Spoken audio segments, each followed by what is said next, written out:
I'm Chip Townsend, and this is the Team Chip Podcast.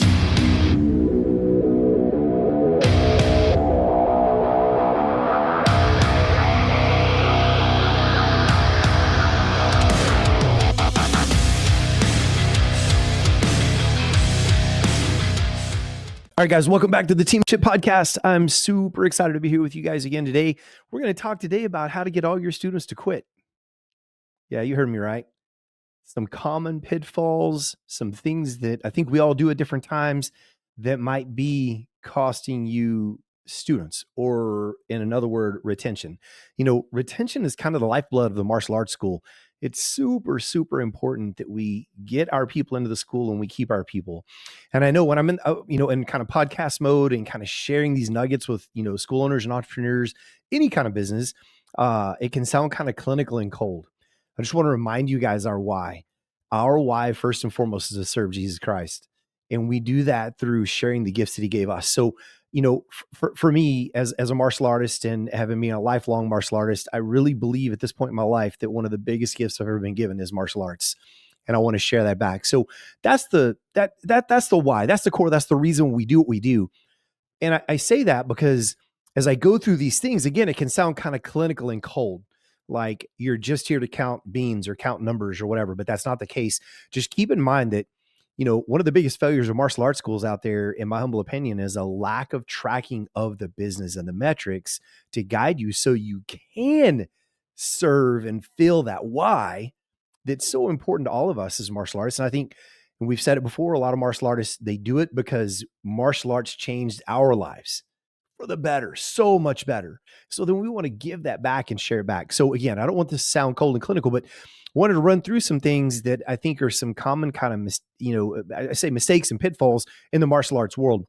One of the things that we tend to do is we get excited by shiny objects, like, recruitment stuff. Like, can we do an event? Can we get into the school systems and get in front of more kids? So those kids go home and ask parents to come and join our school, and all of these things. And those are so necessary at times. It's super important to always be recruiting. In the martial arts business, in my mind, there are kind of three big R's. There's recruitment, there's retention, and there's revenue.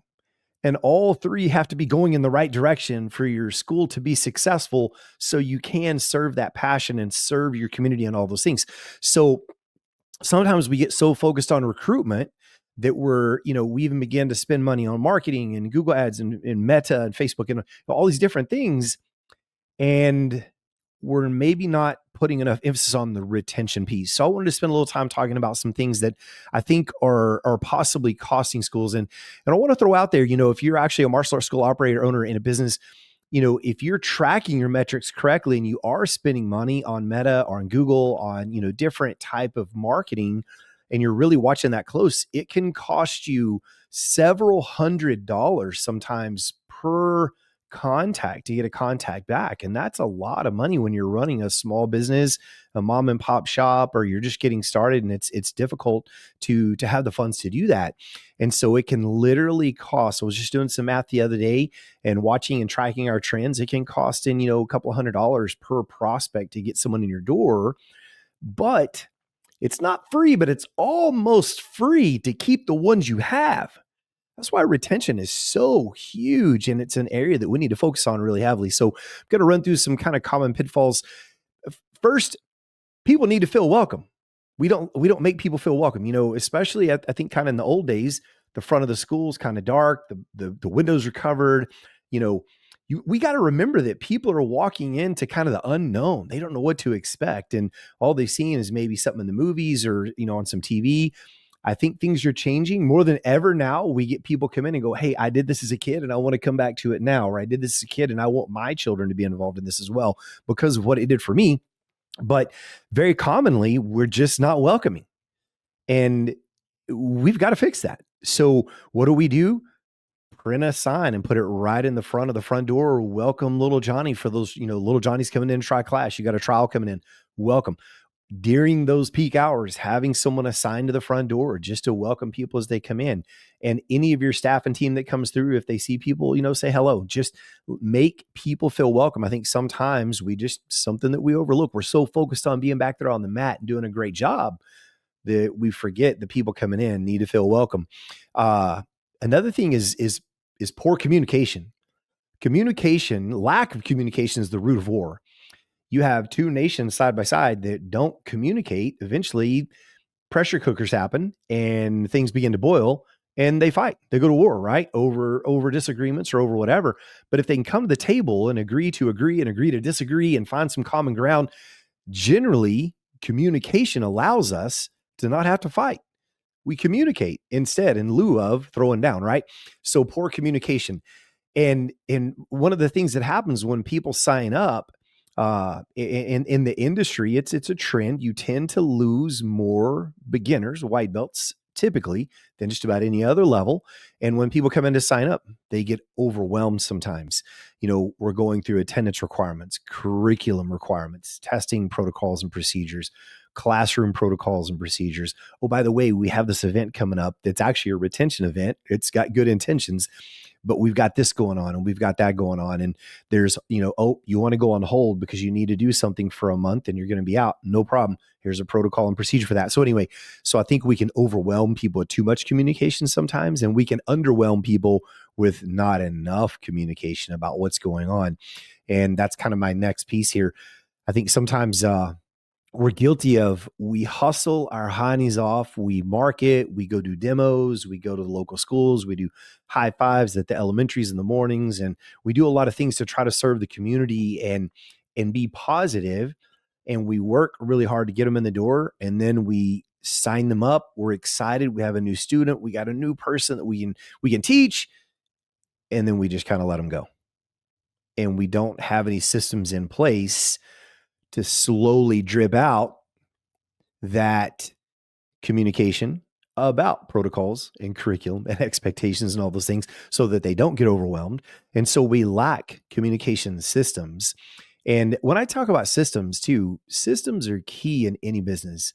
The more we can systemize things and make things duplicatable, the easier it is to get the job done, to scale, the easier it is for a staff member to unplug for a day and someone else plug in if you need to. So there's a lot of positivity about systems, but the problem with systems sometimes is they can also feel clinical and cold. Automated, communications, etc. There has to be a personal touch. We're in a relationship business. So just making sure that our communication systems are a good mix of face-to-face, hands-on, and some automated educational material going out to help the people to understand what's going on. So just making sure this is all kind of under that umbrella of communication. We don't want to overwhelm them too fast and too hard. We got to find a middle ground, but we don't want to under communicate as well. And people feel lost, and because they feel lost, then they're kind of embarrassed and they're afraid to ask questions. You understand what I'm saying? So we got to make sure that we balance those things well. Another thing that I think we do, and I know I've been guilty of this, is kind of ignoring life's conflicts. And what I mean by that is, you have a student that trains with you for, a year, and they're really solid and they're training hard and they're really doing well. And all of a sudden they've decided to try another sport.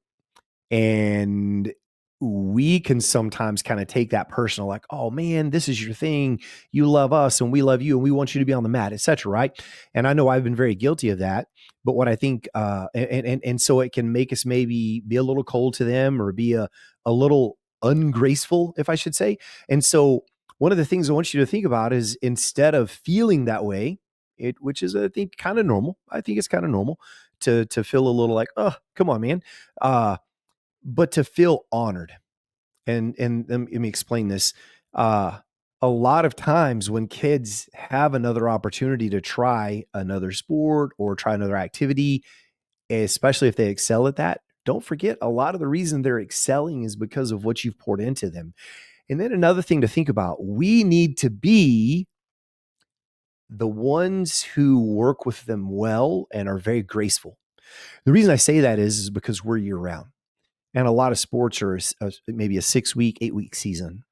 And so we need to be very graceful and be very cautious in that we're the ones that will work with them to work around that schedule the best we can and have our schedule flow in a way that even if they pull out for an 6-8 week window to do another sport, we have a schedule that allows them to maybe at least get one day a week and not completely get disconnected from us and get disconnected from what helped them to get good at the other sports that they're doing. So I think sometimes we can take those life conflicts that they have a little bit personal and maybe even unintentionally get a little cold or kind of almost shun them a little bit because they're wanting to do something else when really we should be honored that they're getting the opportunity to do other things, because very likely, like I said, they're getting recruited to those things and excelling at those things because the foundation they built in the martial arts. And it's incumbent upon us to make sure that we communicate that well to them and that we're graceful with them and go, absolutely, you want to take a little bit of time off? Hey, by the way, you could do one day a week for the next 6 weeks just to stay in the loop. Don't get behind too much. Make sure that you're tracking well and maintaining some of those skills that helped you get good at that sport, by the way. So just making sure that we don't ignore their life conflicts. I'll tell you another kind of pitfall is attendance tracking, just generally watching the attendance of the students. And I will say, as our organization has grown, that it's become more difficult.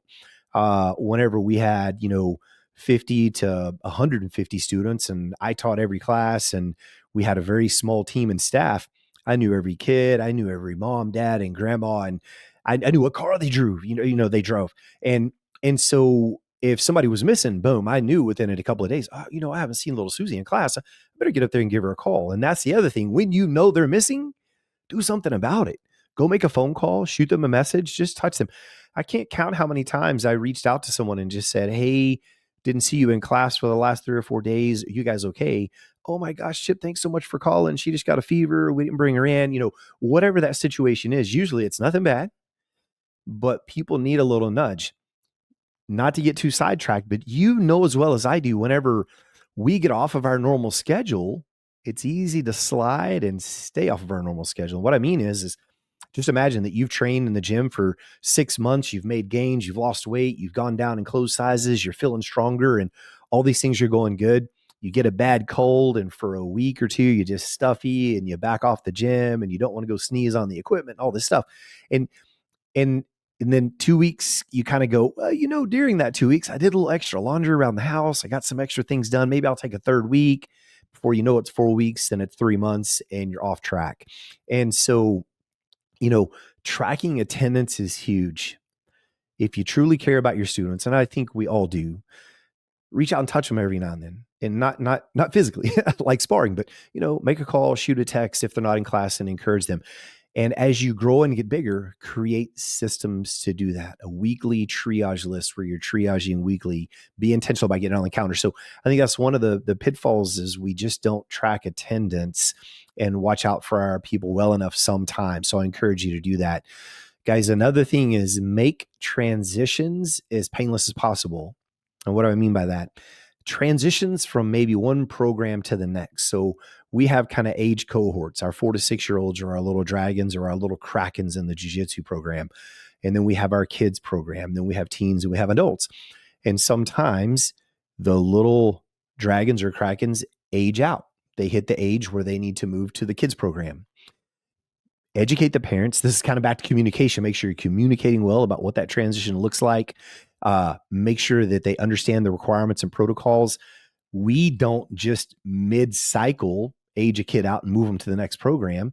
We have them stay in there. If they turn 7 and they need to move at 7, they stay in there until that cycle ends. And there's a testing. And at that testing, we kind of graduate them to that next program to make it a smooth transition. So just don't let transitions be painful for the students in a way that, and I'll give you another example that happened with us years ago. We had a particular person that was bringing some of our dragons, our 4 to 6 year old kids, and would stand around at the sidelines all the time and talk about how much harder that kid class was than the dragons class. And because the kid class is longer and the kids move a little faster and their curriculum's a little stiffer and they're sparring harder and they're moving faster. And we found that this person was even creating a problem, because when it came time for the dragons to transition, age out or belt out of that program to move to the next, the parents were resistant. Like, hey, what's going on? Like, oh, do we know it's going to be really hard? And they're just scared to death to go in there. So anyway, with that said, don't let transitions be painful. Make the transition exciting.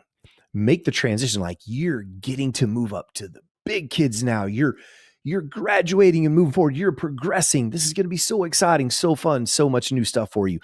Try not to let it be painful. So I'll quit beating that up. But sometimes we can make the mistake of having painful things. Another thing that I think that we do sometimes, and this may seem like a lot, is we fail to have like leadership programs, demo teams, instructor trainings, character development programs. And I think it's super important that we have some sort of, for those who are excelling and want more, leadership training, or a demo team opportunity for them to try out and be a part of the demo team that, does demonstrations, things like that. And making sure that we have character built in. I think it's incumbent upon us as martial arts instructors, because at the end of the day, if we're really truly doing our job well, we're teaching kids how to fight and we're teaching them how to win, right? And if we're teaching them how to fight and how to win, then we're teaching them things that have the potential to hurt somebody. It's incumbent upon us to teach character. We need to have character programs in our system. And so not having a character development program can cost you students.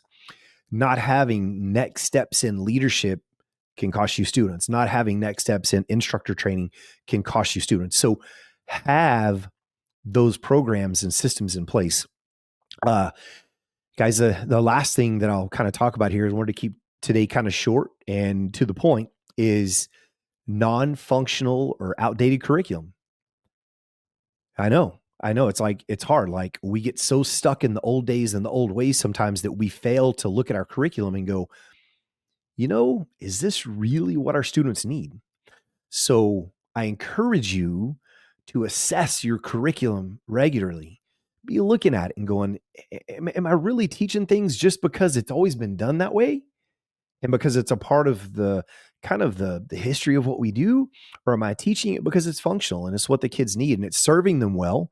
And the parents and the people that are paying for their children to come, or the students that are coming, are feeling the function of it and understanding it. So super important that you assess your curriculum every now and then and make sure that you're shifting and making. I'm not saying if you're a kung fu school, you have to change to Muay Thai or Taekwondo. I'm not saying you have to completely change your school, but just make sure that your curriculum is functional. And another way is to survey your parents and see what they need or what they perceive that they need, and make sure that what you're doing is filling those needs. And listen in the lobby and at the sidelines when parents are talking and classes going on, and you may hear a negative comment like, oh man, I don't think that would work, or oh, I don't, whatever that comment is. A lot of times they've never done martial arts, so it's kind of coming from, a lack of better words, a little bit of an uneducated perspective, uneducated about martial arts perspective. But sometimes they're not wrong. Maybe we're teaching some stuff that's like, that's really something we just been doing because we've always done it, right? So make sure that your curriculum is functional. And then the last thing I'll say here is on kind of things that I think we fail at, is we need to, and the old school martial artists are going to hear this and be like, and hate this, and say what you want, comment, please, come on with it. But it's got to be fun. More than ever, we're getting students these days that quit because it's the kids, because it's the child's choice. And when it's the child's choice, what's that mean? What that means is, more than ever, we're competing against their video games, they're playing with their friends, or whatever's kind of easy and fun. I am not saying make your martial arts easy, but I am saying we have to present it in a way that's enjoyable. And I tell my instructors this all the time. We talk about this. Lion cubs on the savannah don't learn how to kill by killing each other. They learn how to kill by play fighting. They run up to the daddy lion and he swats them across the grass. Boom. And they come back and he swats them again. It's that rough and tumble play that men should be doing with their sons and their daughters too, some, right? Like just roughing them around and kind of playing with them. But it's got to be fun. You want them smiling the whole time, not crying, right? So we have to make what we do fun. So I'll kind of run back and kind of rehash those things. Make people feel welcome, communicate well, and find the balance and having them drink from a fire hydrant versus getting enough that it's keeping them in the loop. The timing of that communication is what they need for their levels as they move forward. Make sure that, when we sign them up, we're taking care of them. We're following up with them. We have a protocol for touching them regularly in a way that they know and they're getting educated about what to do. It's part of the communication, but it's also if a new white belt misses 2 or 3 days in a row, 4 or 5 days in a row, there could be a problem. You just might need to reach out and give them a little nudge. Hey, are you guys doing okay? But make sure that we don't just sign them up and let them go, because you worked hard to get them in there and you worked hard to get them started and to get them to have their martial arts moment and to become passionate about something that can really serve them for the rest of their life. Make sure that we don't just let them go. And make sure that they're feeling some progress with what they're doing. Make sure that they're earning some stripes and not getting, never give, but they're earning some things that helps them to understand I am moving forward. Because a common question from parents is my kid really doing any good? A common question from adult students, am I doing okay? Am I really progressing? Give them some tangible things. Stripes and belts work into that as well, but make sure we're not just putting them in something in a belt and leaving them for 2 years. It's kind of the old school jiu-jitsu way. 2 years in a belt. Some people stick with it. Most people don't, etc. So make sure that we're getting that done. Don't forget to be honored whenever they get an opportunity to do other sports or do other things, and be the one who is willing to work with them. Because a lot of times the other sports are not. You got 6 weeks, you got these practices, black and white, be there or don't. And it's a little easier for us as year-round activity to be able to be a little more graceful and work around those things for those guys and make it work. Find a way to make it work and show them. That's another way you show them how much you care. Make sure you're tracking your attendance. Keep up with, are they coming to class or not coming to class? That can be a red flag right away when someone's just not showing up. And many times they just need a, hey, how are you? Right? Keep transitions from program to program and transitions inside your school as smooth and as, for lack of better words, as simple as possible, so it's not painful for them to make those transitions. Make sure you have ongoing development, leadership, demo team, instructor training, other things. If you're strictly a striking or grappling school, maybe you integrate a little bit of weapons work to diversify their skills just a little bit, but also to give them something extra to work on. Assess your curriculum. Make sure it's functional. Make sure what you're teaching is really, truly teaching them what they need to learn. And then lastly, make it fun. Have fun with them. Guys, don't overlook retention. It's so, so, so important. These people have shown you that they want to be there. They care. They voted with their dollars when they signed up and paid tuition, bought a uniform, picked up their gear, all those things. Show you care. Retain them, serve them well. Hey guys, hope that helped. Just some encouragement. Audit your communication systems, audit your retention systems, audit your curriculum, guys. And action step. Go out there. Anybody that hasn't been in class in a week or longer, get on the phone and start calling them. Text them, call them right now and get those guys back. Work on that retention. Let's encourage people to get on the mat. And remember that we're absolutely blessed to have a nation that we get to do what we love. We're free to run a business and we're free to do what we want to do and live out our passion. Let's go live it out well. I'll see you on the next episode. Thanks, guys.